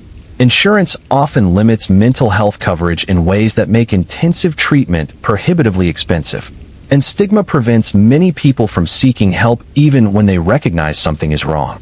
We've created a society where someone like Daniel Sloan can slip through the cracks until tragedy forces the system to pay attention. The final case we need to examine brings us back to where we started with Emily Hartwell's story, the intersection of surveillance, supervision, and violent predators. But where Emily's case was about a moment of opportunistic violence captured on camera, Laura Kensington's case shows us what happens when someone who's supposed to be watched isn't watched carefully enough, when the systems designed to track dangerous individuals fail at the most basic level. North Elmwood was a quiet residential area, mostly families and retirees, the kind of neighborhood where people left their doors unlocked and kids played outside without supervision. Laura Kensington, 56 years old, had lived there for 20 years. She was a caregiver by profession and by nature, working with elderly clients who needed help with daily tasks, and occasionally providing respite care for families with special needs children. She was trusted implicitly by everyone who knew her, the kind of person you'd call in an emergency without hesitation. In March of 2016, Laura took on a new client, an elderly woman named Mrs. Patterson who lived alone and needed help with housekeeping and meal preparation. The job was straightforward, a few hours 3 times a week. Laura had done similar work dozens of times. She showed up on time, did her work efficiently, and made Mrs. Patterson's life a little easier. It was the kind of job Laura loved, quietly making a difference in someone's life. What Laura didn't know was that she'd been noticed by someone who'd been watching the neighborhood for weeks. Marcus Hale was 30 years old, recently released from federal prison after serving 8 years for armed robbery and assault. He was on supervised release, which meant he was supposed to check in regularly with a federal probation officer, maintain employment, avoid contact with known criminals, and stay within his designated district without permission to travel. In theory, Marcus was being monitored to ensure he didn't reoffend. In practice, the supervision was minimal at best. Marcus's probation officer had a caseload of over 200 supervises. Monthly check-ins lasted 15 minutes, sometimes less. The officer verified Marcus had an address and asked if he'd found employment. Marcus always said yes to both, though his employment was sporadic and his housing situation unstable. The officer didn't have time to verify these claims beyond the most basic checks. Marcus could have been doing almost anything in the weeks between meetings, and as long as he showed up when required and said the right things, no one was paying close attention. Marcus had spent his time in prison becoming more dangerous, not less. He'd been involved in violent incidents inside, had spent time in solitary confinement, had been released with minimal preparation or support for re-entry. The violence he'd committed before prison armed robbery, where he'd beaten the victim, had been opportunistic, fueled by drug addiction and financial desperation. The violence he was capable of now was colder, more controlled, the product of years of institutionalization and hardening. He'd chosen North Elmwood deliberately, moving into a boarding house on the edge of the neighborhood where rents were cheap and questions were few. He watched the patterns of daily life, noting who came and went, which houses had women living alone, which had security systems, which didn't. He was patient, methodical, planning something he hadn't fully defined yet, but knew would involve violence. He'd decided, somewhere in the dark calculus of his thinking, that he had nothing to lose. He'd already spent years in prison. Going back didn't frighten him, and the anger he carried at the world, at the system, at his own wasted life, needed an outlet. Laura Kensington became that outlet through nothing more than bad luck and Marcus's observation that she worked in the neighborhood, that she had a routine, that she seemed kind and therefore vulnerable. He followed her over several days, learning where she lived, what time she left for work, when she was alone. He learned which clients she visited and when. He formulated a plan that was simple and brutal. He would take her, use her ATM card to withdraw cash, and then dispose of her in a way that would buy him time to disappear before anyone realized she was missing. On a Wednesday evening in late March, Laura left Mrs. Patterson's house at her usual time, 6 o'clock. She walked to her car, a 10-year-old sedan parked on the street. Marcus was waiting nearby. When Laura opened her car door, Marcus appeared behind her with a knife, telling her quietly to get in the passenger's side, that if she screamed or fought he'd kill her right there. Laura, terrified but trying to stay calm, complied. Marcus got in the driver's seat and drove away from the neighborhood with Laura held at knife point beside him. Over the next several hours, Marcus forced Laura to provide her ATM PIN, then drove to multiple ATMs withdrawing the daily maximum from each. Security cameras captured these transactions, showing Marcus at the machines while Laura sat in the passenger seat, her face visible in some frames, her fear obvious to anyone who looked closely. But these transactions happened at night, and no one was monitoring the footage in real time. The images would only be reviewed after Laura was reported missing. After the withdrawals, Marcus drove to a remote area outside city limits. What happened there was brutal and final. The details were later reconstructed from forensic evidence, but they need not be described in detail here. Laura Kensington was raped and strangled. Marcus left her body in a shallow ditch beside a service road, covering it hastily with brush. He abandoned her car several miles away, wiping down surfaces to remove fingerprints, though he missed several. Then he returned to his boarding house and went to sleep as if he'd spent an ordinary evening. Laura was reported missing Thursday morning when she didn't show up for her first client appointment. The client called Laura's cell phone repeatedly, then called the care agency Laura worked for. The agency tried Laura's home phone and cell, got no answer, and eventually called her sister, who had a key to Laura's apartment. The sister found the apartment empty, Laura's bed unslept in, her phone and purse missing. She called police immediately. The investigation moved quickly once Laura's car was found Thursday afternoon. Security footage from the ATMs was pulled and reviewed. Detectives saw Laura in the passenger seat, saw an unknown male making the withdrawals. The timeline was established. Laura had been abducted around 6 p.m. Wednesday, forced to give up her PIN, and then driven around to multiple ATMs. After the last withdrawal at 9:47 p.m., the trail went cold. Every law enforcement agency in the region was alerted. Laura's photo was distributed to media outlets. Volunteers organized search parties. Laura's sister made a tearful plea on local news. begging whoever had taken Laura to let her go, promising no judgment, just wanting her sister back safely. But even as these efforts were underway, investigators feared they were already too late. The pattern of ATM withdrawals, the abandoned car, the lack of contact or ransom demand, all pointed to a kidnapping that had ended in murder. The break in the case came from the security footage. The FBI's facial recognition software was run on the images of the man at the ATMs. The system flagged a possible match. Marcus Hale, recently released federal inmate on supervised release. His probation file was pulled and reviewed. Detectives learned he was living less than 2 miles from where Laura's car had been abandoned. They obtained a warrant and went to the boarding house Friday morning. Marcus wasn't there. His room had been cleared out, his few possessions gone. The landlord said Marcus had left Thursday night, paid through the week, but said he was moving unexpectedly, some kind of family emergency. The landlord hadn't asked questions, was just relieved to have the room available to rent again. Detectives processed the room and found traces of Laura's blood on clothing Marcus had left behind in a trash bag. They also found Laura's cell phone, wiped clean but carelessly left in a drawer. GPS data from the phone would later help investigators locate Laura's body. Marcus Hale was now a fugitive. His photo went out nationwide. America's Most Wanted featured his case. Tips came in from across the country, possible sightings that mostly led nowhere. Meanwhile, the search for Laura's body continued based on the GPS data and the patterns of Marcus's movements that could be reconstructed from traffic cameras and witness statements. Laura's body was found on Sunday morning by a highway worker who noticed disturbed earth and brush along a service road. The recovery was handled with care, every piece of evidence documented. The medical examiner's report confirmed what everyone feared. Laura had been sexually assaulted and murdered, time of death estimated at late Wednesday night or early Thursday morning. She'd been alive for at least 6 hours after her abduction, subjected to violence and terror before finally being killed.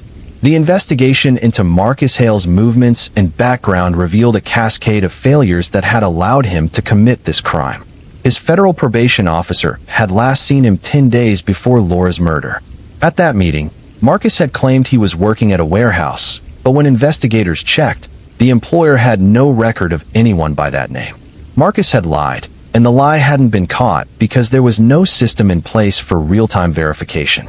Marcus's criminal history was extensive and violent. Beyond the armed robbery that sent him to federal prison, he had prior convictions for assault, domestic violence, and stalking. Psychological evaluations done during his incarceration had flagged him as high risk for reoffending, particularly for violent crimes. Yet his supervision upon release was minimal, the same level as someone convicted of nonviolent drug offenses. The system treated all supervisors essentially the same regardless of their risk level, spreading resources so thin that effective monitoring became impossible. More troubling was the discovery that Marcus had violated his supervised release multiple times in the months before Laura's murder. He'd failed to report address changes, had been fired from jobs without informing his probation officer, and had left his designated district without permission. None of these violations had triggered enforcement action. They were documented in Marcus's file, but not acted upon. The system knew Marcus was non-compliant, but did nothing to bring him back into compliance or revoke his supervised release. Marcus was caught 3 weeks after Laura's murder in a motel in Arizona. He'd been living off the cash withdrawn from Laura's account, supplemented by a few small robberies. His capture was almost anticlimactic. A motel clerk recognized him from news coverage and called police. Officers arrested him without incident. He waived extradition and was transported back to face charges. The trial began 9 months later. The prosecution's case was overwhelming.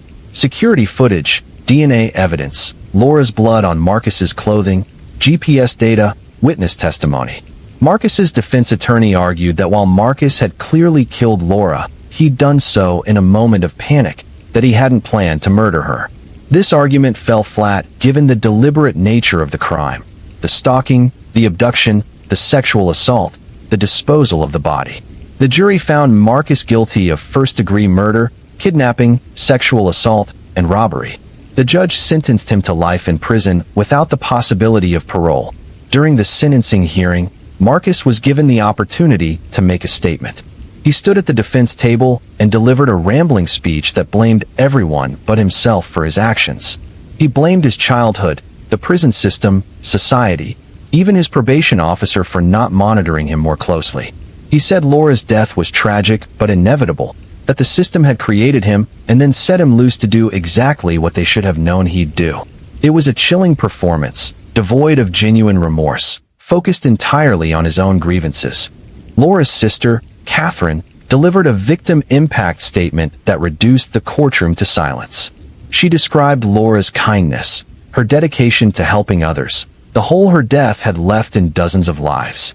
She described identifying Laura's body, planning a funeral for a murder victim, trying to explain to Laura's elderly clients why their caregiver wouldn't be coming back. And she directed her final words not at Marcus, but at the system that had failed to supervise him.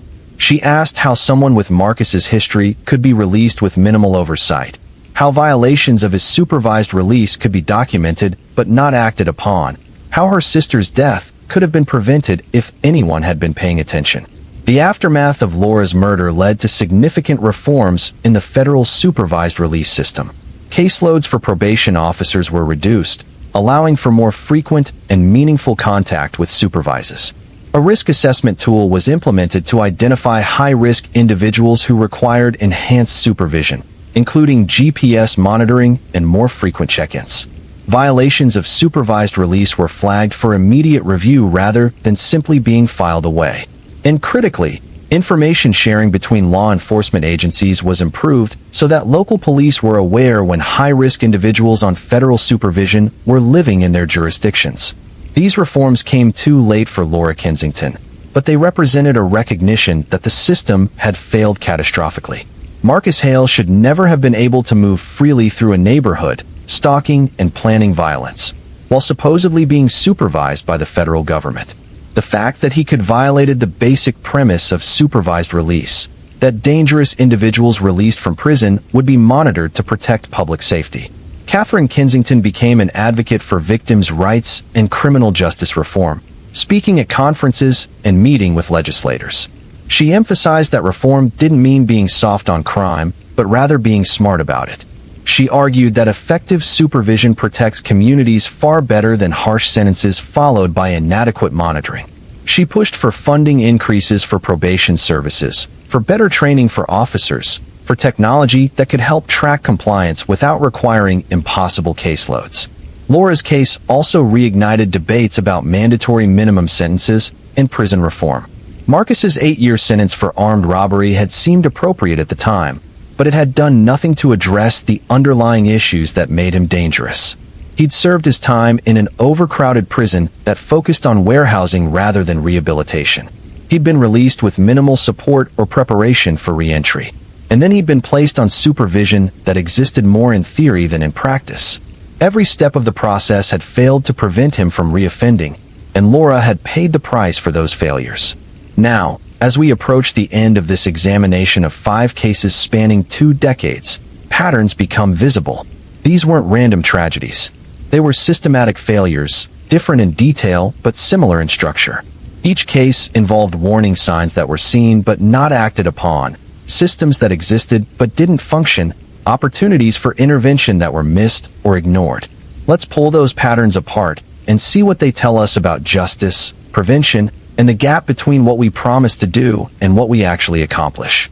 The first pattern is the gap between surveillance and prevention. Emily Hartwell's abduction was captured on camera, frame by frame, a perfect record of a tragedy in progress. That footage helped catch her killer and became a powerful tool for prosecution. But it didn't save Emily. She was already gone by the time anyone saw that tape. The surveillance camera documented the crime, but didn't prevent it. This is the fundamental limitation of surveillance. It gives us evidence after the fact, but rarely stops violence in the moment. Since Emily's case, surveillance has expanded dramatically. Cameras are everywhere now, in cities and suburbs, in schools and parks, on doorbells and dashboards. We live in the most surveilled society in history. And yet crimes still happen, children still go missing, violence still occurs.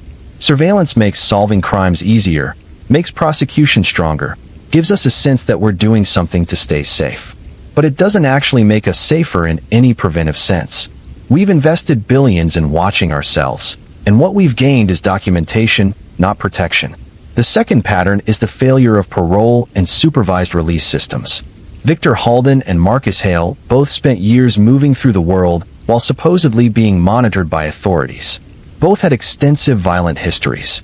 Both had been flagged as high risk. Both violated the terms of their supervision repeatedly. And both were allowed to continue offending because the systems meant to watch them were too underfunded, too overwhelmed, too dysfunctional to actually do the job. This failure isn't about individual probation or parole officers. Most of them are dedicated professionals trying to do an impossible job with inadequate resources. The failure is structural. We've created a system where people with 200 active cases are expected to provide meaningful supervision. We've created a system where violations are documented but rarely enforced because enforcement requires resources we haven't allocated. We've created a system that promises public safety but delivers only paperwork. Reform since Victor's and Marcus's cases has helped. Reduced caseloads, better risk assessment, improved information sharing. These changes prevent some reoffending. But the fundamental tension remains. We want to believe in rehabilitation and second chances, but we're unwilling to fund the monitoring and support that would make safe reentry possible. We release people from prison and then act surprised when inadequate supervision leads to new crimes. The third pattern is our struggle with juvenile justice. Evan Cole's case exposed the impossible questions we face when children commit adult crimes. Is a 14-year-old who kills someone a child who deserves rehabilitation or a murderer who deserves punishment? Our legal system tries to have it both ways, treating most juveniles in a separate system while allowing the worst cases to be transferred to adult court. But this compromise satisfies no one and helps no one. The neuroscience is clear. Adolescent brains are not adult brains. Teenagers literally cannot evaluate consequences, control impulses, or make decisions the way adults do.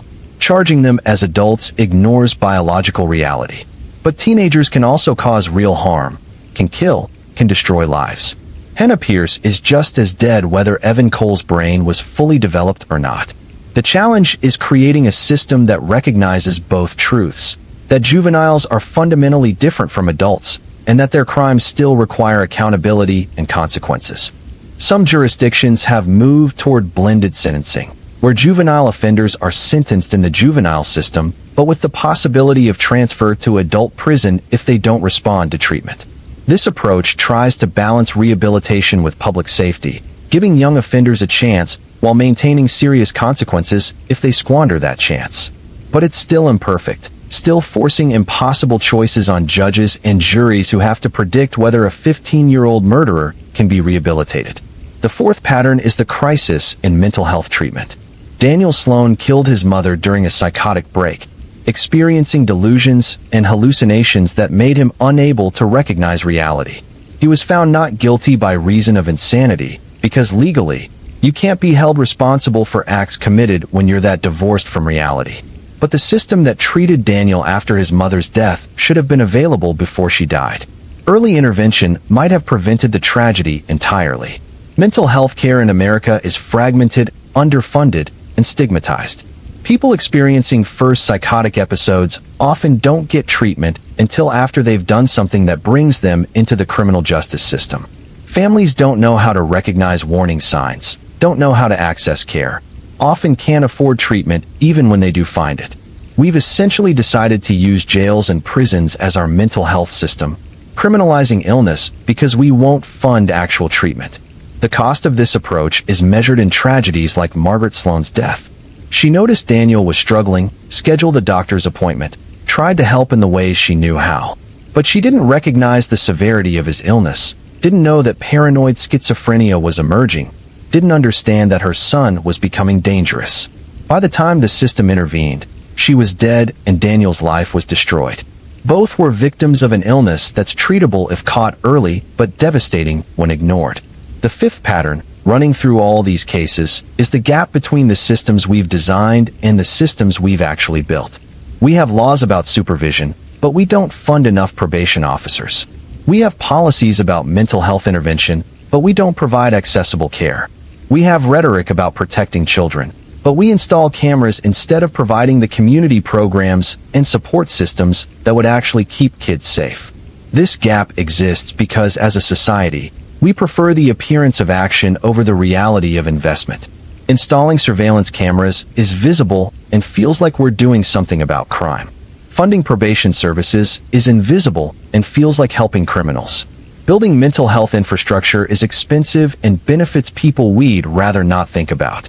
Supporting at-risk youth requires long-term commitment with no guarantee of measurable success. We choose the easy, visible responses and then act shocked when they don't actually solve the underlying problems. Each of the 5 cases we've examined could have been prevented. Emily Hartwell might be alive if we had invested in community programs that help families recognize and report concerning behavior.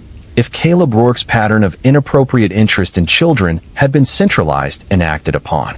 Victor Halden's decades of violence might have been stopped if parole supervision had been adequate, if jurisdictions had shared information, if someone had been paying attention to his pattern of violations. Hannah Pierce would likely be alive if Evan Cole had access to better emotional support, if there had been adults both teenagers felt safe talking to about the pregnancy scare. Margaret Sloan might have survived if mental health care had been accessible and affordable, if the warning signs of Daniel's psychosis had been recognized and treated. Laura Kensington would be alive if Marcus Hale's supervised release had included actual supervision, if his violations had triggered enforcement, if the system had functioned as designed. Prevention is possible, but it requires investment, political will, and a recognition that safety comes from addressing root causes rather than just documenting consequences. It requires us to care as much about what happens before crimes as we do about what happens after. It requires funding the unglamorous work of social services, mental health care, education, community support. It requires building systems that actually function rather than just creating policies that look good on paper. The families of victims in these 5 cases have mostly moved on with their lives, carrying wounds that never fully heal, but finding ways to function around them. Some became advocates, channeling grief into action, trying to prevent other families from experiencing the same losses. Others withdrew, rebuilt their lives in private, wanted nothing to do with the public conversations about their tragedies. Both responses are valid. There's no right way to grieve, no correct path through trauma. What these families share, across all 5 cases, is a sense that their loved ones deserved better from the systems meant to protect them. Emily Hartwell deserved a community that recognized warning signs about Caleb Rourke. Lucas Moreno and the Brennan family deserved a parole system that actually supervised Victor Halden. Hannah Pierce deserved schools and support systems that could help teenagers navigate relationship crises without violence. Margaret Sloan deserved accessible mental health care that could have treated Daniel's illness. Laura Kensington deserved supervised release that actually meant supervision. These aren't unreasonable expectations. These are basic functions of government. To protect people, to maintain order, to prevent foreseeable harms. When the systems fail this badly, this consistently, across decades and jurisdictions, it's not a series of unfortunate accidents. It's a choice. We've chosen to underfund prevention while overfunding response. We've chosen to install cameras instead of hiring social workers. We've chosen to build prisons instead of treatment centers. We've chosen documentation over intervention. The consequences of these choices are measured in bodies, in destroyed families, in communities traumatized by preventable violence. Emily Hartwell, Lucas Moreno, Michael and Jennifer Brennan, Hannah Pierce, Margaret Sloan, Laura Kensington. These names represent lives that ended because systems failed, but they also represent uncounted others who weren't famous enough or tragic enough to make national news, whose deaths were filed away as statistics rather than examined as evidence of systemic failure. If we're serious about preventing these tragedies, we need to be honest about what prevention actually requires. It requires significant investment in social services and mental health care. It requires reducing caseloads for probation and parole officers to levels where meaningful supervision is possible. It requires better training for teachers, coaches, and other adults who interact with young people to recognize warning signs of abuse, mental illness, or dangerous behavior. It requires creating information sharing systems that allow jurisdictions to coordinate rather than operate in silos. It requires political courage to fund unglamorous but essential programs. Most of all, it requires a shift in how we think about safety. We want to believe that safety comes from being tough on crime, from harsh sentences and maximum surveillance. But the evidence from these 5 cases suggests otherwise. Caleb Rourke, Victor Halden, and Marcus Hale all faced serious criminal consequences for their actions. Those consequences came too late for their victims. Evan Cole received an adult sentence for his crime. That sentence doesn't bring Hannah Pierce back. Daniel Sloan was institutionalized. That doesn't restore Margaret Sloan to life. Real safety comes from intervention before crimes occur. It comes from identifying people who are dangerous or struggling and providing treatment, supervision, or support. It comes from creating communities where teenagers like Hannah and Evan have access to counseling, where families like Margaret and Daniel can get mental health care, where women like Laura aren't targeted by predators who slip through supervision cracks. These interventions are harder to measure than arrest rates or conviction statistics, but they're ultimately more effective at actually preventing harm. The 5 cases we've examined span different types of violence, different failures, different victims and perpetrators. But they share a common lesson. Warning signs are only useful if we act on them. Systems only protect people if they're adequately funded and functional. Laws only matter if they're enforced. The machinery of prevention, intervention, and justice exists in our society. The question is whether we're willing to make it work. As we conclude this examination, it's worth remembering that these cases aren't ancient history. The systemic failures they revealed are still present, still causing harm, still allowing preventable tragedies. Probation officers still carry impossible caseloads. Mental health care is still fragmented and difficult to access. Schools still lack adequate counseling resources. Information sharing between jurisdictions is better than it was, but still imperfect. We've made progress, but the fundamental problems remain largely unsolved. The families of victims in these cases have fought for reforms, testified before legislatures, shared their grief publicly in hopes of preventing future tragedies. They've created scholarships in their loved ones' names, established foundations, pushed for policy changes. Their advocacy has made a difference, has saved lives we'll never know about, because prevented tragedies don't make headlines. But they've also had to live with the knowledge that their own loved ones' deaths were preventable, that the reforms that came after came too late for them. This is the cruelest aspect of systemic failure. Each tragedy teaches lessons that could prevent the next one, but those lessons are always purchased with lives that didn't need to be lost. We learned from Emily Hartwell's death how to better coordinate information about suspicious behavior around children. We learned from Victor Halden's decades of violence how to improve parole supervision. We learned from Hannah Pierce's death about the need for better support systems for teenagers. We learned from Margaret Sloan's death about the importance of accessible mental health care. We learned from Laura Kensington's death about the necessity of functional supervision for released offenders. But Emily, Lucas, the Brennans, Hannah, Margaret, and Laura can't benefit from these lessons. They paid the price for our societal choices, for our failure to invest adequately in prevention, for our preference for visible response over invisible intervention. Their families carry that knowledge, that their loved ones died teaching lessons we should have learned already, that could have been learned from previous tragedies if we'd been paying attention. The question that opened this documentary remains: what happens when warning signs are seen but not acted on? We've spent several hours examining the answer. People die. Families are destroyed. Communities are traumatized. And the cycles of violence continue because we've documented problems without actually solving them. But there's another question, equally important. Now that we've seen these patterns, now that we understand these failures, will we act differently going forward?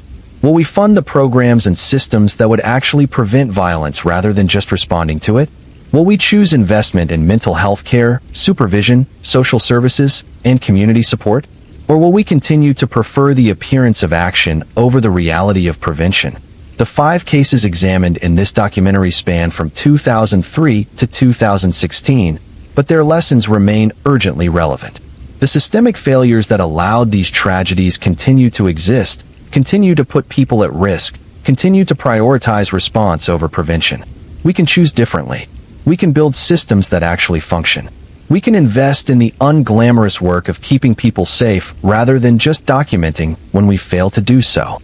That choice requires political will, sustained commitment, and a recognition that prevention is harder and less visible than prosecution, but ultimately more effective.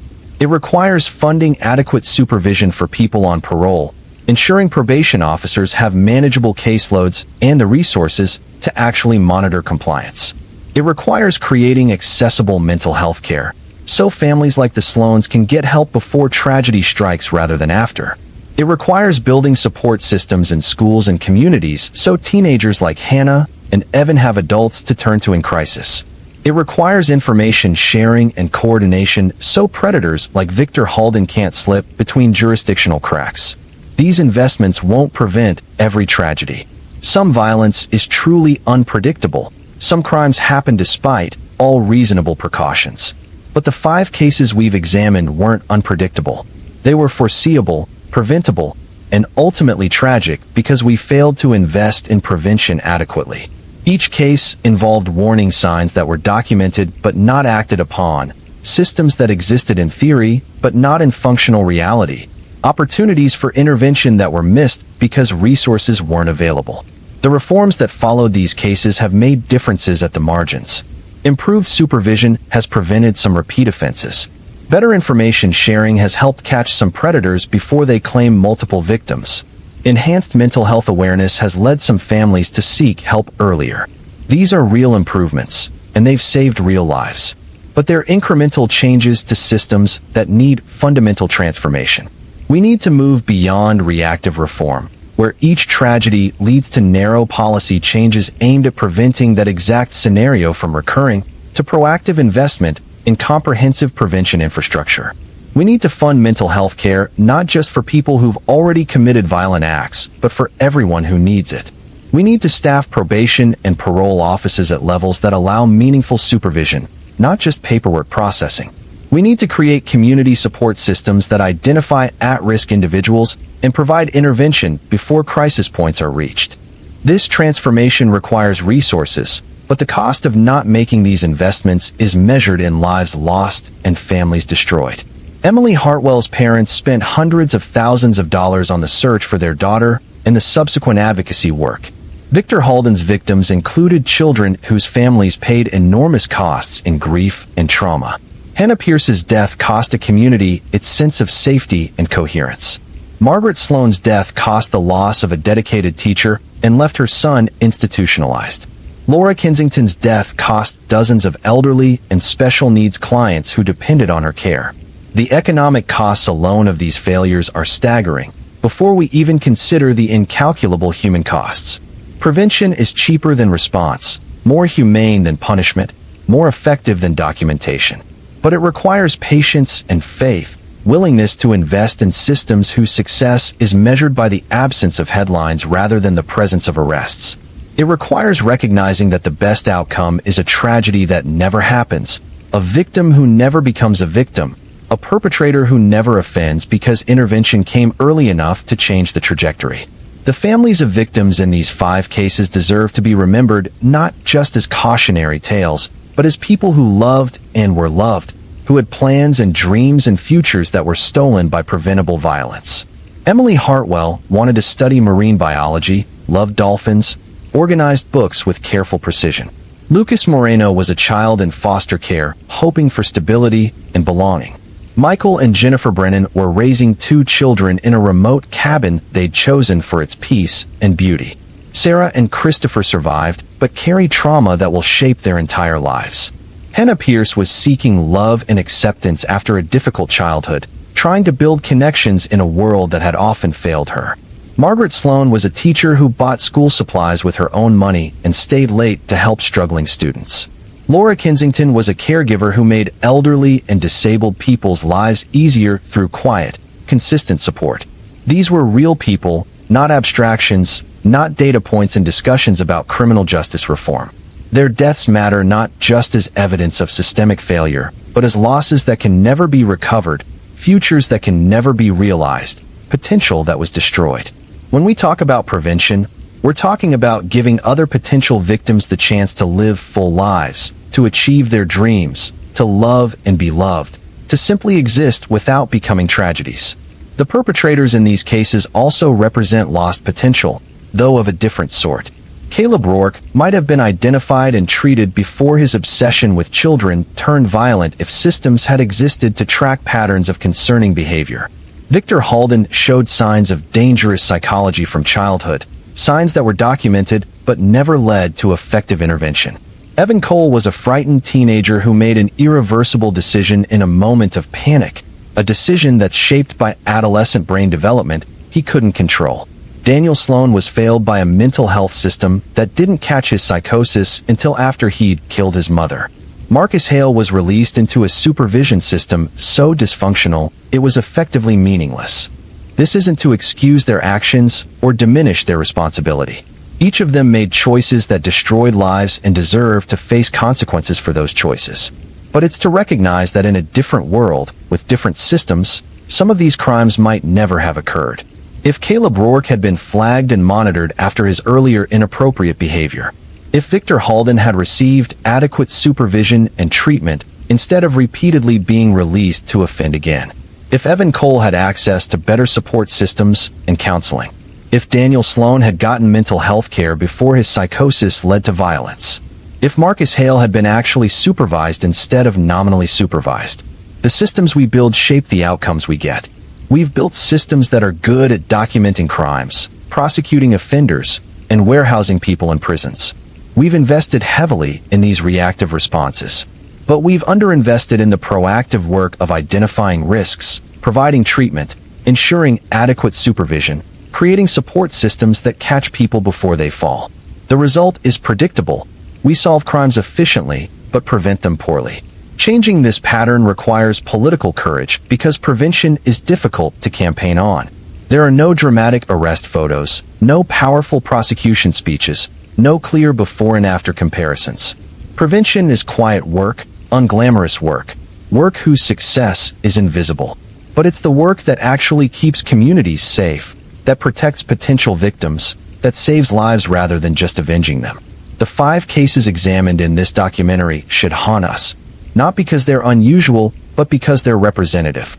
For every case that makes national news, dozens of smaller tragedies occur that never get attention beyond local coverage.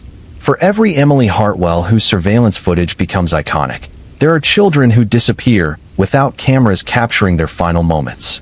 For every Victor Halden whose decades of crimes finally get connected, there are predators whose victims remain in separate files and separate jurisdictions. For every Daniel Sloan whose psychotic break ends in tragedy, there are families struggling with mental illness without access to adequate care. These cases are windows into systemic failures that affect communities nationwide. The specific names and locations change, but the patterns repeat. Inadequate supervision, fragmented information systems, underfunded mental health care, support systems that exist in theory but not in practice. We've spent decades documenting these failures, studying them, producing reports and recommendations. What we haven't done is invest adequately in actually fixing them. The time for studies and reports has long passed. We know what works. We know adequate supervision reduces recidivism. We know early mental health intervention prevents crisis. We know community support systems help at-risk youth. We know information sharing between jurisdictions catches predators faster. We don't need more research. We need more resources, more political will, more commitment to actually building the systems we've designed on paper, but never fully funded. As this documentary concludes, we want to emphasize that while these stories are difficult to hear, they're important to understand. The victims deserve to be remembered and honored. Their families deserve to know that their loved ones' deaths led to reforms, however incomplete. And we as a society deserve to understand that these tragedies reflect choices we've made collectively about where to invest resources and attention. We've chosen to invest in response over prevention, documentation over intervention, punishment over treatment. Those choices have consequences measured in lives lost. But choices can change. We can decide to fund probation services adequately. We can decide to make mental health care accessible and affordable. We can decide to build real support systems in schools and communities. We can decide to create information sharing systems that actually function. We can decide to invest in prevention with the same commitment we've brought to prosecution. Thank you for staying with us through these difficult stories. If you found this documentary valuable, please like the video and subscribe to the channel for more true crime content. Leave a comment letting us know where you're watching from and what reforms you think would make the most difference in preventing tragedies like these. Your engagement helps us continue producing content that goes beyond sensationalism to examine the systemic issues underlying crime and violence. Remember Emily Hartwell, Lucas Moreno, Michael and Jennifer Brennan, Sarah and Christopher Brennan who survived, Hannah Pierce, Margaret Sloan, and Laura Kensington. Remember them not just as victims, but as people who deserved better from the systems meant to protect them. Remember that their deaths were preventable, that the warning signs were visible, that the failures were systemic, not individual. And remember that we have the power to choose differently going forward, to build systems that actually prevent violence rather than just documenting it after the fact. The question that opened this documentary was, what happens when warning signs are seen but not acted on? We've seen the answer in 5 heartbreaking cases. The final question is, now that we've seen the warning signs in our systems themselves, will we act on them? Will we invest in prevention? Will we build functional supervision, accessible mental health care, comprehensive support systems? Or will we continue to prefer the appearance of action over the reality of protection? The answer to that question will determine how many future families are spared the grief experienced by the Hartwells, the Brennans, the Pierces, the Sloans, and the Kensingtons. It will determine whether the lessons purchased with these lives actually lead to change or just become more documentation in files that no one acts upon. The choice is ours. The warning signs are clear. The question is whether we'll act on them.